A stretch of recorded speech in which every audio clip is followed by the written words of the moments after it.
Are you wondering where to find all your applications on your iPhone 17 and 17 Pro? So to find your applications, basically all you have on your phone, so we simply swipe to the right side and see you have your app library. As you see, you can see all the thumbnails of your apps. And also if you simply swipe down, so like this, you can also pull up basically this list view of all the applications you have. Okay, so you see. And for example, if you want to uninstall some app, so we would click and hold on it.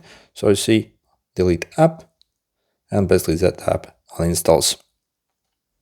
And also we can go in the settings as well, if you want to basically see it in better detail.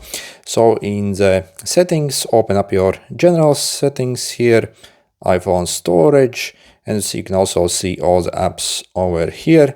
Click show all, and it'll also lists like more details about the app, so space used, and yeah, also like, yep, also we can easily like temporarily like offload the app as well. Okay, good luck.